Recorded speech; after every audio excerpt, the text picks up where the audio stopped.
আমি তোমাদেরকে আবার কবর থেকে উঠাবো, কবর থেকে উঠাবো, তোমাদেরকে জিজ্ঞেস করবো। ফাওয়ারাব্বিকা লানাসআলান্নাহুম আজমাইন। আল্লাহ বলে কসম বান্দা, আমার কসম, মানে আল্লাহ আল্লাহর কসম খাইয়া বলছে, নিজের কসম খেয়ে বলছে আল্লাহ, বান্দা বিশ্বাস করো আমি কিন্তু তোমাদেরকে জিজ্ঞেস করব আম্মা কানু ইয়ামালুন, তোমাদের পুরা জিন্দেগির প্রতিটা আমল কর্ম আমি জিজ্ঞেস করব। এটা কেন করেছ, এটা কেন ছেড়েছ, লিমা ফাআলতা হাদা লিমা তারাকতা হাদা। ফজরের নামাজ 1 বছর বান্দা 365 দিনে কোনোদিন ফজরের নামাজ পড়ো নাই, আমার বান্দা কেন ছেড়ে দিলা, কেন ছেড়ে দিলা, হ্যাঁ কেন ছেড়ে দিলা, কেন করলা, এতগুলো মিথ্যা কেন বললা, এত টাকা সুদ কেন খাইলা। সুম্মা লা তুসআলুন্না ইয়াওমাইদিন আনিন নাঈম। আল্লাহ তাআলা বলেন অবশ্যই তোমাদেরকে প্রতিটি নিয়ামত, আনিন নাঈম, আমি আল্লাহ প্রদত্ত প্রতিটা নিয়ামত সম্পর্কে জিজ্ঞেস করব।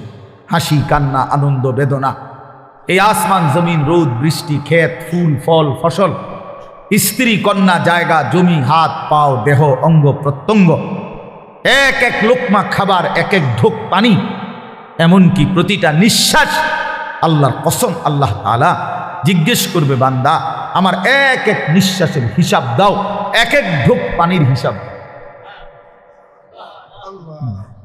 হাদিসের মধ্যে আছে নবী সাল্লাল্লাহু আলাইহি সাল্লাম একবার 3 দিন, ওনারা 3 জন, আবু বকর, ওমর এবং আমাদের নবী সাল্লাল্লাহু আলাইহি সাল্লাম 3 জনই ক্ষুধার্ত ছিলেন টানা 3 দিন। 3 দিন পরে এক সাহাবী আনসারি মদিনার এক সাহাবীর খেজুরের বাগানে গিয়ে 2-4টা খেজুর খাইছেন আর একটু পানি পান করছেন 3 জন। তো নবী সাল্লাল্লাহু আলাইহি সাল্লাম তখন হযরতে ওমর রাদিয়াল্লাহু তাআলা আনহুকে বললেন ওয়াল্লাহি লা তুসআলু আন হাযান নাঈম। ওমর আল্লাহর কসম, এই যে খেজুর আর পানি খাইলা এইটার ব্যাপারে হাসরের দিন তোমাকে আল্লাহ জিজ্ঞেস করবে ওমর এটুকুর হক কি আদায় করছে।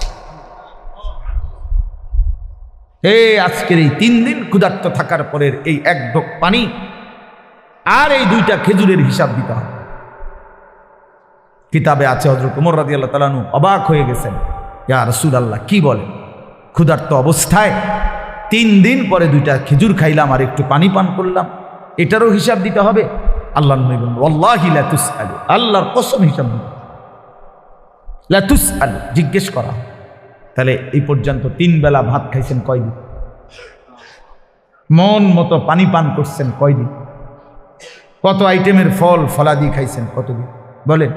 একটা সময় ছোটবেলায় আমাদেরও তো মনে আছে, আজ থেকে 30 বছর আগে 25 বছর আগে 1 কেজি আঙ্গুর কেউ কোনো ঘরে কিনছে না, 1 পোয়া 1/2 পোয়া আঙ্গুর অসুস্থ রুগী। আমার তো মনে আছে ছোটবেলায় আমার আব্বাই শুধু দেখতাম মালটা খাইতো, আব্বা অসুস্থ ছিল, আমরা তাকায় তাকায় থাকতাম, 1-8 পিস যদি কখনো দিত আব্বা মায়া করে তো এতটুকু হইতে পারত, নাই তো স্বাভাবিকভাবে আমাদের জন্য আনছে, এমন ছিল না, এমনই ছিল 30 বছর আগে, এমনই ছিল। আঙ্গুর 100 গ্রাম 200 গ্রাম, হ্যাঁ হাসপাতালে রুগী, হাসপাতালে তো ওই রুগীর জন্য পথ্য হিসাবে 100 গ্রাম আঙ্গুর কি নিয়ে গেছে, এমন না? কি বলেন চাচারা, এটা তো ছিল।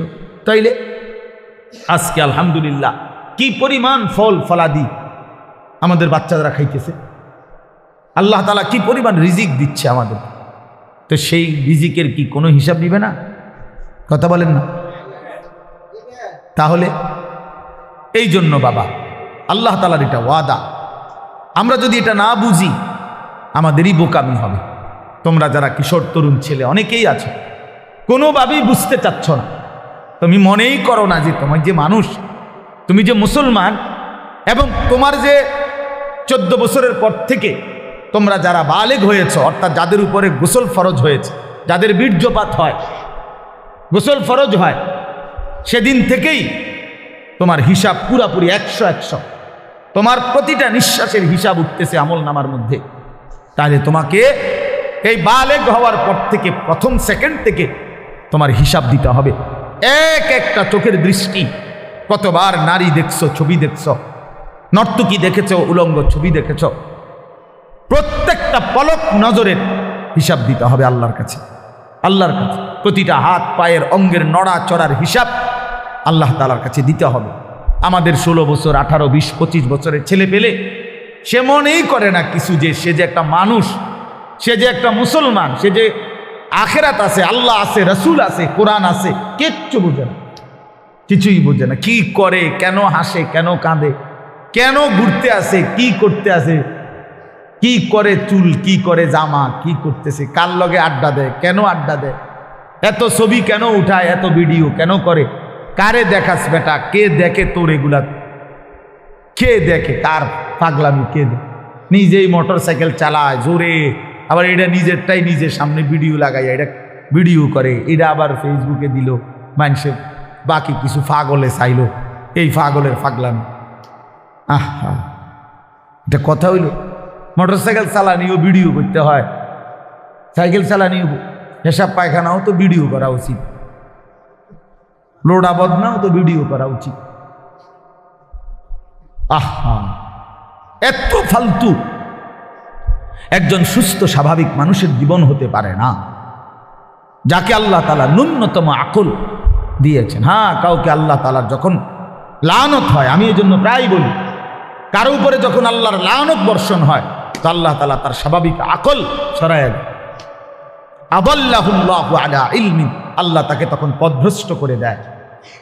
ওয়া খাতামা আলা সামঈহি ওয়া কলবি, আল্লাহ তাআলা তার কানে এবং অন্তরে মোহর মেরে দেয়। ওয়া জাআলা আলা বাসারিহি গিশাওয়া, আল্লাহ তার চোখের সামনে পর্দা ফেলে দেয়, ফলে আর সে কিছুই শুনে না, কিছুই বোঝে না, কারণ দিল তো বন্ধ, কানও বন্ধ, চোখও বন্ধ, আবদ্ধ। সে আর আলোর রাস্তা, হেদায়েতের রাস্তা দেখবে কোত্থেকে? সে জান্নাতের রাস্তা দেখবে কোত্থেকে? সে ডানে বামে যেদিকেই তাকায় তখন নারী দেখে, ছবি দেখে। সে যখনই হাঁটে চলে তো ছাতের কিছু অসৎ বন্ধু, চরিত্রহীন কিছু লম্পট, এগুলো সারাক্ষণ কোনো মেয়ের কথা, নারীর কথা, উলঙ্গ কথা, অশ্লীল কথা, গালি গালাজ, একটা আরেকটারে লাথি মারে, একটা আরেকটারে ধাক্কা মারে, একটা আরেকটারে যাইত্যা ধরে। হ্যাঁ, এই নাহলে বিশ্রী কুকুর বিড়ালও যে কথা বলে না, জন্তু জানোয়ারও যে কথা বলে না, এমন হাইওয়ান জানোয়ারের মতো কথাবার্তা বলে, নারী, ছবি, অশ্লীল উলঙ্গপনা, অশালীন অঙ্গভঙ্গি, খালাস। এভাবেই দিন শেষ, বাদ কতগুলো খাইছে, আবার জানোয়ার ঘুমায় গেছে, ভোর হইলে আবার জানোয়ার উঠছে। না এশার নামাজ, না ফজরের নামাজ, না জোহরের নামাজ, না আসরের নামাজ, কোন নামাজের কোনো খবরই নাই। কারণ জানোয়ারের আবার নামাজ কি, কুকুরের আবার নামাজ কি, শুকরের আবার নামাজ কি, কুত্তা বিলের আবার নামাজ কি, জন্তু জানোয়ারের আবার সেজদা কি? বুঝেন নাই কথা? অত যে সিদ্ধান্ত নিছে যে আমি মানুষ হব না, আমি হব জানোয়ার, আমি হব কুকুর বিড়াল, আমি হব রাস্তার পশু। অতএব রাস্তার পশুর যেমন কোনো আল্লাহ নাই, বন্দিগি নাই, ইবাদত নাই, আমারও নাই, আমারও নাই, আমারও নাই। এই জন্য ছেলেরা, বাবারা, ছেলেদের দায়িত্ব তোমরা নিজেকে নিয়ে ভাবা, কি করছো? বাবাদের দায়িত্ব আপনাদের ভাবা, আপনারা আপনাদের সন্তান গড়তেছেন নাকি কি করতেছেন? সন্তানরে কি করলেন? আপনি তো সংসার করছেন কইলেন, আমি তো সব সময় প্রতিদিন বলি যে সংসার বলতে কি বুঝলেন? আপনি যে কইলেন আমি আজকে 30 বছর সংসার করলাম, কিতা? খাট পালং সোফা ফার্নিচারেরই সংসার কয় না বউ বাচ্চারে কয় সংসার? একটা মানুষ যদি বলে যে আমি পরিবার নিয়ে এনে বেড়াইতে আইছি, তো পরিবার নিয়ে বেড়াইতে আইলে এ কথা বললে তার মানে খাট সোফা টোফা বেটার ঘরের ফার্নিচার এটি লইয়া আইছে বেড়াইতে, নাকি? কি কি নিয়ে আইছে? বউ বাচ্চা নিয়ে আইছে, এই না কথা বুঝায়? তাইলে সংসার বলে বউ বাচ্চারে, পরিবার বলে বউ বাচ্চারে, এই মানুষগুলার এক সংসার বলে। খাট পালংরে কি বলেন? এগুলো তো বদলায় যায়, এগুলো তো আমনের আমলেও আপনি চেয়ার বদলাইছেন, বদনা বদলাইছেন, বালতি বদলাইছেন, আমনের নিজের আমলেও তো আপনি 40 বছরের ভিতরে কত আসবাব বদলাইছেন না? আগেরটা পুরান, সুন্দর লাগে না মডেল, নতুন করে কিনছে, তো এগুলো তো কিচ্ছু না। মানুষগুলো হলো আমার সংসার। তাহলে আমার ছেলে মেয়ে নামাজ পড়ে না, পর্দা করে না, আল্লাহর নাম জানে না, কোরআন শরীফ পড়তে জানে না, বউ পর্দা করে না, রাস্তার লগে পুকুর বেড়ি গোসল করে, তামাম মানুষ চাইয়াতায়, এই অসিব্য নারী, এই বেটিও অসিব্য, এই বেটির জামাইও অসিব্য, একেবারে 100% অসিব্য। দোনোটা অসিদ্ধ, দোনোটা অসিদ্ধ। বেড়াটাও অসিদ্ধ, বেডিটাও অসিদ্ধ। তে বেটারও কোনো লজ্জা নাই, তে মানুষের বেডি চায় আর তার বেডিরে মানুষে চায়, খালাস। হ্যাঁ, নাই তো এই বেশরম 30 বছরের কামাই দিয়া বেটা তোর বউয়ের জন্য একটা গোসলখানার ব্যবস্থা করতে পারলি না বেটা, তুই কি এর বেটা? বেটা অপদার্থ বেটা, তোর বেড়াই বলে কে বেটা? তো এটা অপদার্থ ছাড়া আর কিচ্ছু না। নিজের স্ত্রীর জন্য একটা, মেয়েটার জন্য একটা নিরাপদ গোসলের ব্যবস্থা করতে পারে নাই পর্দার ভিতরে, এরকম বেহায়া, এটা কেমন পুরুষ? এমন নির্লজ্জ পুরুষ হয় কেমনে নিয়া? এরম বেগায়রত, আত্মমর্যাদাহীন। আমার স্ত্রী রাস্তার মানুষে দেখবো, তাহলে আমি জীবনের বাচ্চা থেকে কিনলাম। আমার মেয়ে রাস্তার ফোলাফাইনে টিটকারি মারবো, ইটকারি মারবে, অথচ মেয়ে আমার, তাহলে আমার মতো বেড়াই মুসলমান আমার বাচ্চা থাকার দরকার কি? বেড়া আমি মরে যাই না কেন? আমি মরে যাই না কেন? আমি পানিতে ডুবি না কেন? বলে। এই জন্য বাবাদেরকে বলি, ইনসাফের সাথে বলে, ইনসাফের সাথে বলে। কইলেই কইব ওই হুজুর শুনে না, ওনার এই যুগ নাই। কোন যুগ নাই? নূহ আলাইহিস সালামের যুগ নাই নাকি? নূহ আলাইহিস সালামের যুগে তো মোড়েই শুনছে না, কথা বলেন না কেন? কয় না আগের এই যুগ না। কোন যুগ? নূহ আলাইহিস সালামের যুগ। ওই সময় দিয়ে কেউ ইমান আনছে না, অল্প কয়টা মানুষের নাই। তো তাইলে এখন তো তখন ভালো, কথা বলেন না? এখন ভালো না রমিয়া? তো তো আপনি কোন কি আগের যুগ নাই? কিতাবা কোন যুগ নাই বলেন? এই জন্য বললেই হইল না, এই সমস্ত সামান্য 1-2 শব্দ বললেই হবে না। কোনো নারী যদি, স্ত্রী ছেলে মেয়ে যদি নামাজ না পড়ে, পর্দা না করে, আল্লাহর কোরআন না পড়ে, সেজদা না করে, এরপরে তার প্রতি আমার করণীয় কি, এই ব্যাপারে ইসলামের কোনো দিক নির্দেশনা নাই। তো আপনি হেটা জিগান না কা?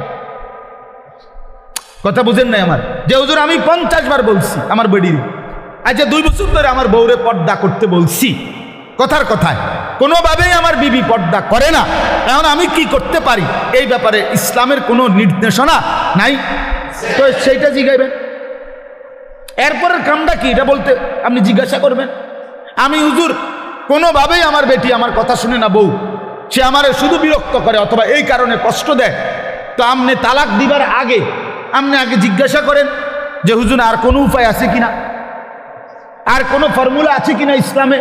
না, কইয়ে লাভ দিয়ে উঠতেই একেবারে 19 থেকে 20 হইলেই একটা ফাল মাইরে 3 তালাক দিয়ে ফেলে, একবার সব 3 তালাক। বেওকুফ বেটা, কথায় কথায় 3 তালাক দিয়ে দাও, আবার ফন্দ হুজুরদের কাছে গিয়ে হুজুর বুঝছি না, এই সময় মাথা ঠিক আছিল না, এই সময় মাথা ঠিক ছিল না। বলে এই সময় তো মাথা আগের থেকে পুরো ঠিক আছিল, কারণ 3 তালাক দিলে বেডি তালাক হয়ে যায়। পাগলে তো এই কথা বুঝার কথা না, কথা বলেন না কেন? আপনার যে মাথা ঠিক না থাকলে কোনো পাগল, যারা আমরা রাস্তাঘাটে পাগল, এরা কি 3 তালাক দেয়নি? তো তো আপনি কি করলেন? আপনার মাথা ঠিক আছিল, মাথা আগের চাইতে বেশি ঠিক আছিল। সে বুঝে, এটা বুঝে শুনেই কইছে যে এই কথা বললে বেটি কি হয়ে যাবে। এটা তো না বুঝার কি আছে? নাহলে এটা বললেন কেন? আপনি 1 তালাক 2 তালাক না বলি 1 সালাক 2 সালাক কইতেন, তাইলে তার তালাক হইল, নাহলে কইলেন হলে বেডি চালাক, বউ বুদ্ধিমান। বলেন, তার মানে আমাদের সমস্যা একটাই, আমরা আখিরাতকে ভুলে গেছি। মূল বিষয় এটা, আখিরাতকে যদি কারো মনে থাকতো খোদার কসম, তাহলে নিজের স্ত্রী, নিজের ছেলে, নিজের মেয়ে এবং নিজেকে ঈমান আমলের উপরে রাখার জন্য কি কি পন্থা, ইসলামে অপারগতার কিছু নাই, হতাশার কিছু নাই, শেষ মিনিট পর্যন্ত আর কি করা যায় এ ব্যাপারে ধারাবাহিক নির্দেশনা আল্লাহর কোরআনেও আছে, আমাদের রসুলের জিন্দিগির মধ্যেও আছে। ইসলাম তো একটি পরিপূর্ণ বিধান, কথা বলেন না? ইসলাম কমপ্লিট কিনা বলেন? তাহলে যদি পূর্ণ বিধান হয়, তাহলে এমন একটা জায়গা তাইয়া হুজুর আমি আটকাইয়া গেছি যে এইখান থেকে আইসা এবারে আর ইসলামের কোনো হুকুম নাই, এমন হইলে তো এটা পরিপূর্ণ বিধান হইল কই? আপনি যদি বলেন যে হুজুর আমি 10 বছর বুঝাইছি পুতেরে, সে কোনোভাবেই নামাজ পড়ে না, হালাল খায় না, এখন আর ইসলামের কাছেও 10 বছর পরে কি করণীয় আর কিছু নাই ইসলামের মধ্যে, কাজে কোরআনেও কিচ্ছু নাই, হাদিসেও এই ব্যাপারে কোনো কথা নাই, আমি কি করতে পারি এজন্য ছেড়ে দিছি, তাহলে এ কথা বললে আপনার ঈমান থাকবে নি? কথা বলেন, ঈমান থাকবে নি? কারণ ইসলাম তো একটি পরিপূর্ণ বিধান, কিয়ামত পর্যন্তের জন্য বিধান। তাহলে পৃথিবীর শেষ ইসরাফিল ফু দিলেও যদি কোনো প্রশ্ন আসে, কোনো বিষয় আসে, সেটার সমাধানও আল্লাহর কোরআনে আছে, রাসূলের জিন্দেগিতে আছে। আজ এই কথা বলার কোনো সুযোগ নাই বাবা, একজনই বুঝেন। আপনি একজনরে বললাম, মনে করেন আমি একজনও যদি বুঝেন আমি সার্থক। আমি ব্যক্তিগতভাবে কোনো সময় সংখ্যার কাঙ্গালি করি না, এটা সবাই জানে আগের থেকেই আমার এই তবিয়ত। অর্থাৎ কয়জন এটা নিয়ে আমার কোনো সময় কোনো মাথা ব্যথা নাই।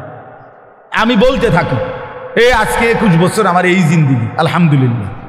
অর্থাৎ বলতে থাকা দরকার আমার। কয়জন? একজন শুনুক আর 1 লাখ শুনুক, খালাস, শুনছে তো শুনছে। তা আমি ধরে নিলাম যে আমি একজনকেই বললাম।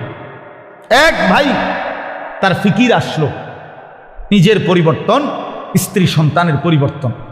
প্রিয় বাপ, প্রিয় ভাই, এটা এই এক কথাটাই মনে রাখেন, নিজের সংশোধন, নিজের স্ত্রী সন্তানের সংশোধন, ঈমান আমল, আখিরাত, স্ত্রী বউ বাচ্চা এবং নিজের অজু গোসল নামাজ রোজা, হালাল হারাম পাক নাপাক, খোদার কসম এইটা নজর রাখা, এটাকে 1 নাম্বার প্রায়োরিটি, প্রাধান্য দেওয়া, এটাই মোমেনের পরিচয়, এটাই মোমেনের ডিউটি। আমার বউ বাচ্চার নামাজ আগে, বাদ পরে। আমার বউ বাচ্চার পর্দা আগে, এরপরে দুনিয়া। মনে করেন আমার বেরিয়ে আমার বউয়ের লগে থাইকা যদি বালতিটা কিনতো ভালো হইতো, ভালো চয়েস করতে পারতো, আমি মনে করলাম, কিন্তু পর্দার খেলাফ হবে, দরকার নাই, বালতি একটু কম সুন্দর হোক, তারপরও বিবির পর্দা হেফাজত। তার মানে মোমেনের ফিকির থাকবে আগে কি দিন, আগে কি বলেন না, আগে দিন, আগে দিন। ছেড়ে দিছেন আপনারা, যার কারণে ছেলে পেলে লাওয়ারিসের মতো হয়ে গেছে। আহা, মুসলমান ছেলে বাপমার পরিচয় ভুলে গেছে। কিসের বাপ মা? যার চুল বেঈমানের মতো, তার আবার বাপ মা কিসের? বলেন, একটা ছেলেকে জিজ্ঞেস করেন, এই যে ছেলে তোমরা বলো বাবা, তোমার কে তোমার বাবা? তোমার বাবা মুসলমান না ইহুদি? বলো তুমি। তাইলে তুমি এই চুল রাখলা কেন? বলো, কোন জানোয়ারের চুল রাখলা? কোন বেঈমানের চুল রাখলা? কোন কাফেরের চুল রাখলা? বলো, বলো, বেটকি দিয়ে উড়ায় দাও একটা কথা বললেই। হ্যাঁ বলো, কার চুল রাখছো? তোমার বাবা মুসলমান, তো তুমি বেঈমান পছন্দ হইল কেন? কাফের বেঈমান তোমার পছন্দ হইল কেন? বলেন। মূল কথা হইল পারিবারিক কোনো বন্ধন নাই, বাবা মার এই ফিকিরে নাই যে আমার ছেলে মেয়ের ঈমান আমল হইল আমার দায়িত্ব। এইটা বুঝেই না। মনে করে ভাত তরকারি, মনে করে বাজার সদাই, আমি কামাই করে দিছি, খালাস। না রে বাবা, এটা কথা না। আমরা মুসলমান, আমাদের প্রথম ডিউটি আমার নিজের ঈমান আমল, আমার দ্বিতীয় ডিউটি আমার স্ত্রী সন্তানের ঈমান আমল। কু আনফুসাকুম, এই 1 নাম্বার। 2 নাম্বার, ওয়া আহলিকুম, পরিবারকে বাঁচাও। প্রথমে নিজেকে বাঁচাও জাহান্নাম থেকে, 2 নাম্বারে পরিবারকে বাঁচাও জাহান্নাম থেকে, 3 নাম্বার, ওয়া আনদির আশিরাতাকাল আকরাবিন, আল্লাহ বলছে নিজের আত্মীয় স্বজন, নিকট আত্মীয় যারা, তাদেরকে বাঁচাও জাহান্নাম থেকে। 4 নাম্বার, লিতুনদিরা উম্মাল কুরা ওয়া মান হাওলাহা, নিজ এলাকা যেটুকু, এই এলাকা এবং তার আশপাশের মানুষদেরকে আল্লাহর ভয়, আখিরাতের ভয় দেখাও। এই 4 নাম্বার। 5 নাম্বার, কুনতুম খায়রা উম্মাতিন উখরিজাত লিন-নাস তা'মুরুনা বিল মা'রুফ ওয়া তানহাউনা আনিল মুনকার। এবার চেষ্টা করো সারা পৃথিবীর বিশ্ব মানবতাকে, সমস্ত মানুষকে আল্লাহর দিকে ফেরাবার চেষ্টা করো। খালাস, ইসলামের এই 5টা আমার দায়িত্ব বন্টন করে দিছে কোরআন। 5টাই কোরআনের আয়াত। 1 নাম্বার, নিজেকে বাঁচাও। 2 নাম্বার, বউ বাচ্চাকে বাঁচাও। 3 নাম্বার, আত্মীয় স্বজনকে বাঁচাও। 4 নাম্বারে নিজ গ্রাম মহল্লা এবং আশপাশের মানুষকে বাঁচাও। 5 নাম্বার, সারা পৃথিবীর মানুষের ফিকির করো, সারা পৃথিবীকে বাঁচাবার চেষ্টা করো, সারা উম্মতে মুসলিমাকে বাঁচাবার চেষ্টা করো। আল্লাহ নবী সাল্লাল্লাহু আলাইহি সাল্লাম ফজরের নামাজের ওয়াক্ত হলে মা ফাতেমার ঘরে মেয়ে, ওনার ঘরের কামরায় গিয়ে ওনারে উঠাইতেন। ফজরের ওয়াক্ত নবী সাল্লাল্লাহু আলাইহি সাল্লামের চাচা আব্বাস ওনারে গিয়ে উঠাইতেন। নবীজির ফুফি সাফিয়া, ফুফু আর কি, ফুফু, ওনারে গিয়ে উঠাইতেন।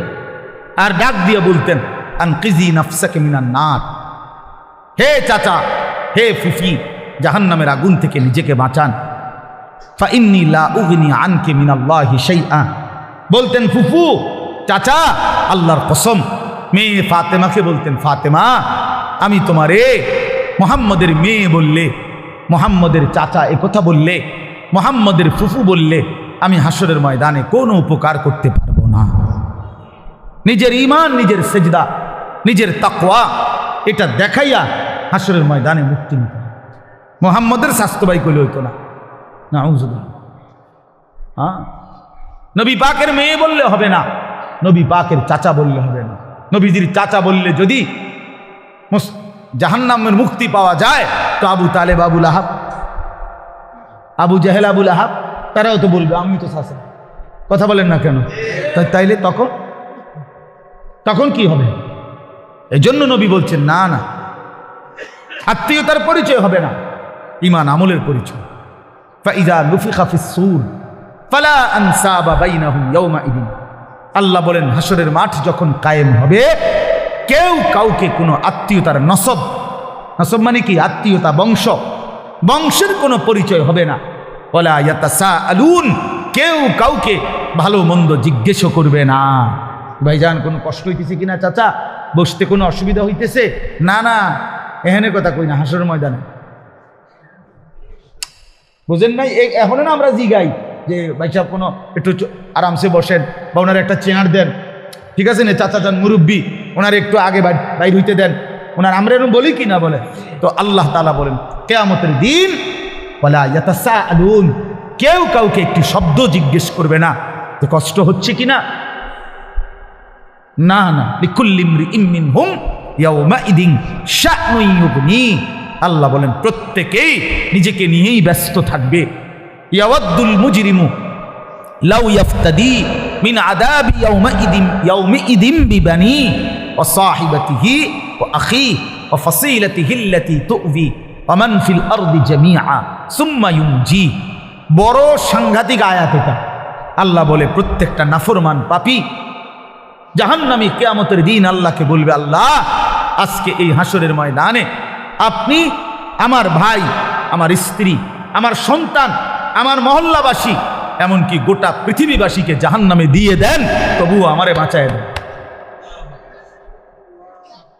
ওয়ামান ফিল আরদি জামিআ, প্রয়োজনে জমিনের সমস্ত মানুষকে জাহান্নামে দেন। সুম্মা ইউনজি, তবুও আমারে বাঁচিয়ে দেন। এমন আগুন আমি সইতে পারবো না মাওলা। কারণ কোরআন শরীফে আছে যে সরাসরি হাসরবাসী আখিরাতে হাসরের মাঠে ফেরেশতারা জাহান্নামকে টেনে আনবে। ওয়াজিআ ইয়াওমাইদিন বিজাহান্নাম, জাহান্নামকে দুই চোখে দেখবে মানুষ। এই দেখেই তখন প্রতিটা নাফরমান বলবে, মাওলা এমন ভয়ানক আগুন যেটা ধাউ ধাউ করে জ্বলতেছে, তীব্র জাহান্নামের গর্জন, টকবক করতেছে আগুন। আল্লাহর নবী বলবেন জাহান্নামের বিকট গর্জনে গোটা হাসরের ময়দানের ইমানদার নাফরমান, আরে নবী, আউলিয়া, সিদ্দিক পর্যন্ত চিৎকার দিয়া বলবে, ইয়া রব্বি নফসি নফসি। জিব্রাইলের মতো সাহাবী ফেরেশতাদের কোনো গুণাই নাই, চিন্তাও নাই। সেই জিব্রাইলের মতো ফেরেশতা হাদিসে আছে হাসরের ময়দানে জাহান্নামের দিকে তাকাইয়া মাটির মধ্যে নিজের হাত বাইরেতে হাত বাড়ি দিতে করতে বলবে, ইয়া রব্বি সাল্লিম সাল্লিম, আয় মাওলা আমারে বাঁচান, আমাকে। আল্লাহ তাআলা বলেন কাল্লা, কিন্তু আল্লাহ বলে কখনোই না। ইন্নাহা লাযা, রব্বুল আলামিন বলেন এটা জ্বলন্ত ধাউ ধাউ করে প্রজ্বলিত আগুন।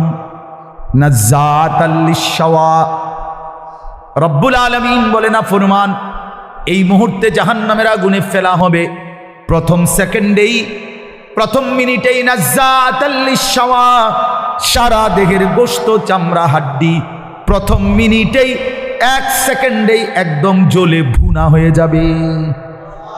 নাজ্জাতান অর্থ এটা মাশওয়ি, মানে ফ্রাই হয়ে যাবে, ভুনা হয়ে যাবে, ভুনা এক মিনিটেই ভুনা হয়ে যাবে। নারুল্লাহিল মুকাদা আল্লাতী তাত্তালিউ আলাল আফইদা, আল্লাহ বলে বান্দা জাহান্নামের আগুন মনে রেখো আমি আল্লাহর জ্বালানো আগুন। এই আগুন তো আমি জ্বালাইছি। কে জ্বালাইছে? এই আগুন আমি আল্লাহর জ্বালানো আগুন। দুনিয়ার তোমরা লাকড়ি জমা করে তোমরা আগুন জ্বালাইছো এমন না, জাহান্নামের আগুন আমি আল্লাহর নারুল্লাহিল মুকাদা, আমি আল্লাহর প্রজ্বলিত আগুন। অতএব আমার এই আগুনে যখন ফেলা হবে, আল্লাতী তাত্তালিউ আলাল আফইদা, দুনিয়ার আগুন যখন কারো দেহের মধ্যে লাগে, ছুটাছুটি করে কিংবা পানি দিয়ে যে কোনোভাবে যদি রক্ষা করা যায়, তাইলে হয়তো হাত পুড়ে গেছে বাকিটা বাইচা গেছে, পাও পুড়ে গেছে বাকিটা বাইচা গেছে, এমন হয় কিনা?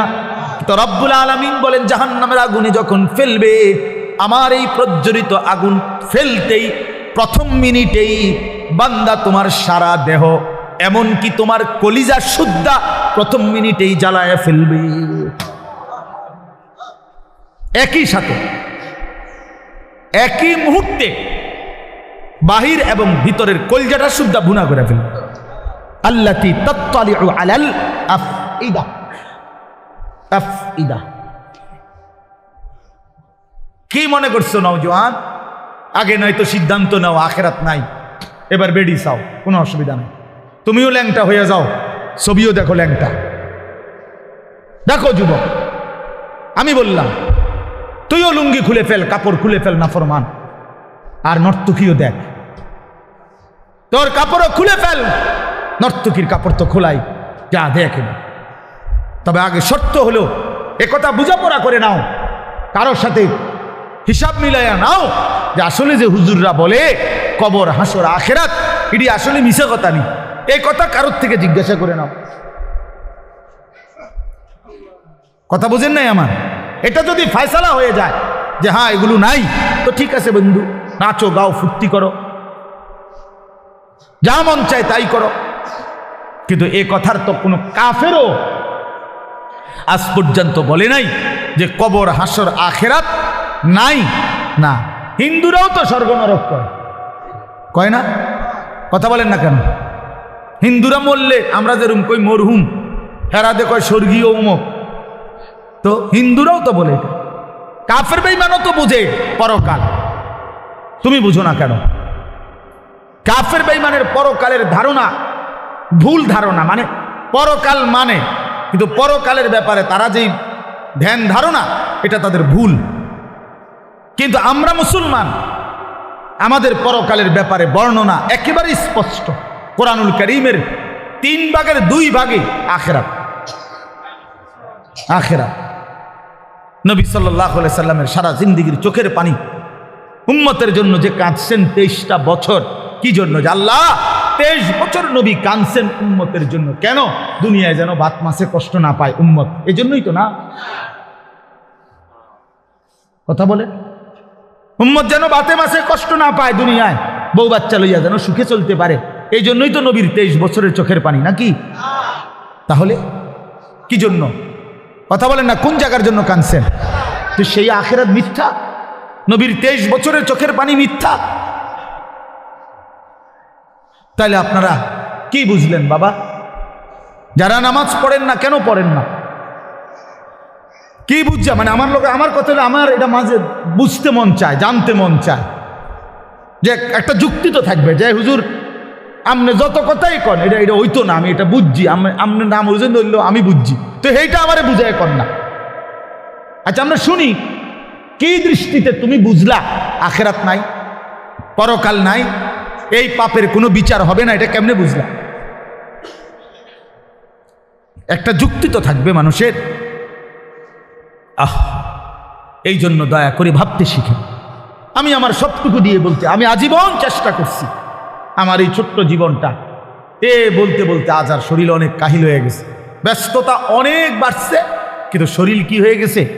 দুর্বল হয়ে যাচ্ছে, দুর্বল হয়ে গেছে। কিন্তু তবুও চেষ্টা করছি বলে যাওয়ার।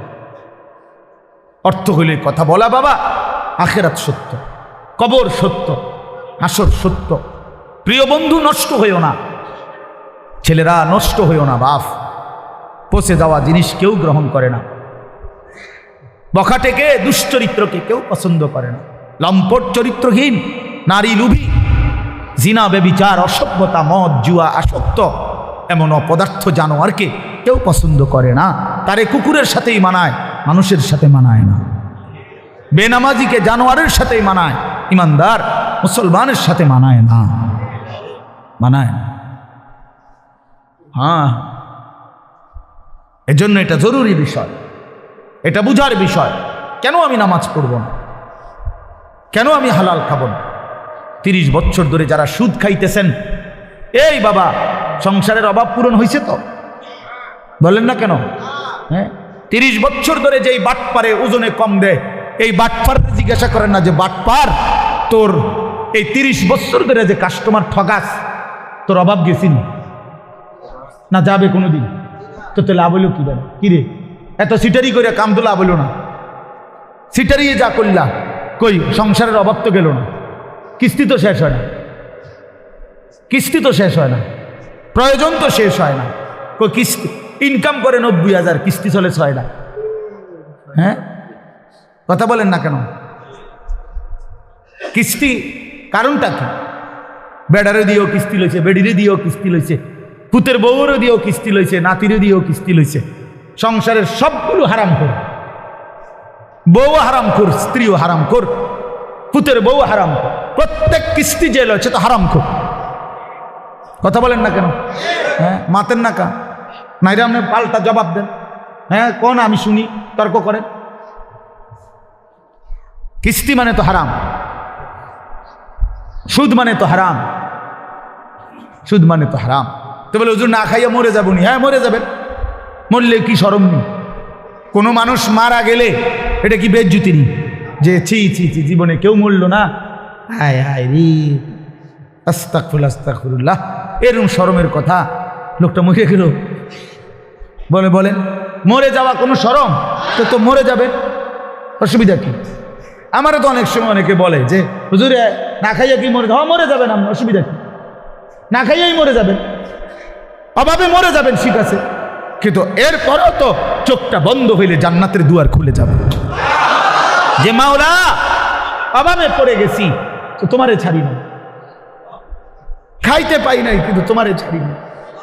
নবী সাল্লাল্লাহু আলাইহি সাল্লাম তো পেটে 2টা পাথর বাঁধছে। আপনারা আমাদের কার হালাত এমন হইছে ক্ষুধার কষ্টে?